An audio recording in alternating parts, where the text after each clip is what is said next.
Alright, so what a fucking shitty show this was. So let's just get into it. Got Orton, Triple H, Bryan segment. Triple H comes out first, says it's good for business, as Orton is champion. I already said it. We don't need to hear it again. Then Orton comes out, and it's just more fucking bullshit, not entertaining at all. Bryan comes out, makes it a little bit more entertaining, calls Orton Twinkle Toes. Still not good. I mean, it wasn't that fucking entertaining. A couple of good spots where you got Triple H sung to Bryan, and Bryan called Orton Twinkle Toes. It was all right, but not a good segment overall. A bad way to start the show. Then you got Rhodes Fandango. Fandango loses in like a minute because Miz distracts him because Miz is dressed up as Fandango. Then you got Miz and Rhodes versus Fandango and Sandow, which was a bad match. You got Fandango walking out, so Rhodes and Miz pick up the win in a very bad match. Not good.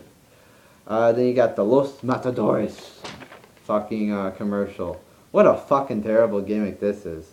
Let me just rant on this for a little bit. You got Primo and Epico who are decent. They got a little bit of talent. You could do something with these guys. And you make them fucking the guys who hold up the little cloth or whatever for the bulls. It's like, where are you going to go with this? Are you going to bring a fucking bull in the ring and have the Los Matadores hold up the fucking cloth so the bull can run around? Is that what they're going to fucking do? Who came up with this shit? Are they fucking high or something? Who's going to fucking like this? Does this get you pumped for their debut? Does this make you... Oh, you just can't... You know... I just can't wait for their debut because this is such a fucking awesome gimmick. Fuck WWE. They don't know what they're doing. Then you got Christian Orton backstage. A little funny here where Christian calls Orton a tool because the sledgehammer is a tool. So I got a little bit of a laugh out of that. Then you got Punk Axel.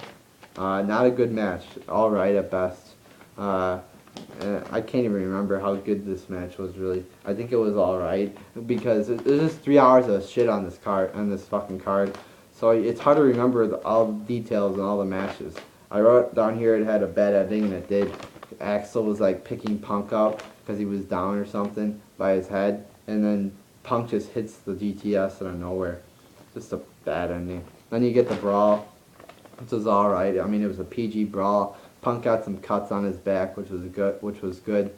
But yeah, just a very PG brawl. Like, Heyman's hitting Punk, and he's right by the announce table, and he's hitting like the table with the kendo stick. He's not even really hitting Punk.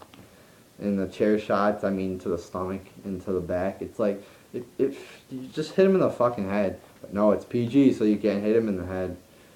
And you got Brie and Natalia. You know what happened? Oh yeah, fucking distraction or whatever. Brie wins in like a minute.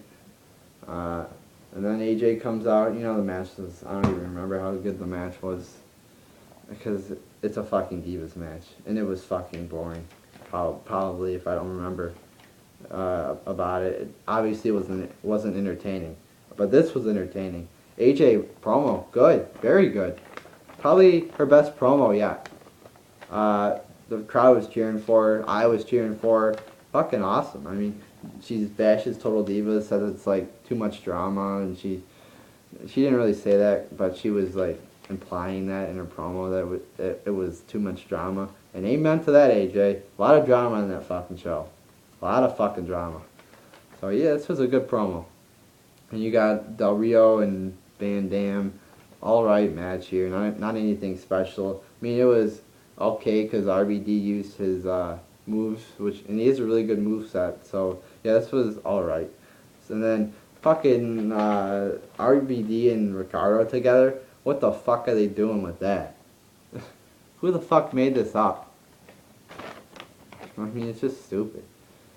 And then RVD is the #1 contender, which I'm excited about. Because RVD is a lot better than ADR. Then you got Ryback backstage. I bully somebody again. And enough already with the bullying. It's enough. Just enough. Fuck. They've been doing it for like 3-4 weeks now. What are they just gonna keep doing the same shit over and over again? Same old shit. You know, they should chant that. They're chanting Goldberg again. Like, we've already seen this. And he grabs Josh Matthews, I think it was, like, by his mouth like that or whatever. That's all he does. Josh Matthews barely gets hurt. So it wasn't that entertaining. I guess somebody's probably gonna like stand up to Ryback. Probably some like guy from NXT or something, and they're gonna start a feud or something. I don't know. I don't know what they're doing. They probably don't know what they're doing. They just put Ryback backstage because they don't got anything better to do with him. Because he has no fucking talent. Then you got Axel and Heyman backstage, and Heyman's crying. I don't think I talked about this when I was talking about the match and the brawl. Heyman fucking cried. What? Doesn't make any sense. When you beat down your worst enemy, or your top enemy, whatever, you're fucking happy. But Heyman is crying. It doesn't make any fucking sense. It's just bullshit. Who are they trying to fool here? I mean, if you beat up your worst enemy, aren't you gonna cry? Or are you're not gonna cry? I messed up there. When you beat up your worst enemy, you're not gonna cry. You're gonna be happy. It just doesn't make any fucking sense. Then you get Orton Christian, and this match was mediocre. Not anything special. They gave it an A+ on Bleacher Report. It's like, what the fuck are they doing on Bleacher Report giving this match an A+? You know, I give it a fucking C+ at best. I'll probably give it a D. Not 3 rest holds and a botch by Orton. Orton had 3 rest holds, that would be. And they say, Orton fans will say, they've said this to me, Orton doesn't do many rest holds. And I tell them, Orton does many rest holds. Orton's the king of rest holds. And I also tell them, Orton botches a lot too. Oh, Orton never botches. Or they'll say, everybody botches. When's the last time Daniel Bryan's botched? Can't really remember, huh? Then, yeah, the botch was on the Tornado DDT. Stupid. Not a good match. Just mediocre. Below average. And then you get Bryan backstage, and he paints yes over the car. And yeah, you know what? Too bad they already did this with Kofi Kingston and Randy Orton. Instead of Kofi, it's Bryan. So it's not even that entertaining. And all he writes is yes over the car. Maybe he should have like did some more shit to it, and it would have been a little more entertaining. You know, break the windows, but no. He just writes yes over it, so it's not that entertaining and funny. I mean, it's alright, I guess, but they could have done some more. They could have tried more. They probably didn't want to fuck up a $30,000 car that they would had to pay for or whatever. You know, then you got Brad, Maddox, Orton, and Triple H backstage, and they say that, and Triple H says he wants everybody on the stage again, just like last week. Yeah, so, I mean, not anything special here. Just, you got 3 motherfuckers backstage, pretty much. Then you got the Coulter promo, which was good. As always, Coulter always cuts good promos. Triple H should talk to Coulter on how to cut good promos. Seriously, he should. Then you got Swagger and O'Neal, which was boring. O'Neal wins. Swagger gets buried again and loses. Gets pinned again. I mean, they start this team called the Real Americans, and they fucking lose all the time. So what's the point? Then you get the Wyatt promo, and it's Sister Abigail. It just makes no fucking sense, really. I mean, he talks about Sister Abigail or whatever, and it's like, didn't he say, he said he was dead, or she was, Wyatt said that Sister Abigail was dead, I think. That's what I got out of this promo. And apparently that now Sister Abigail is joining the Wyatt family. It's like, it doesn't really make sense here. And I'm not a big fan of the Wyatt family. They're not scary. I thought they would be scary, like kidnapping people, but they're not. So it's not anything good with the Wyatt family.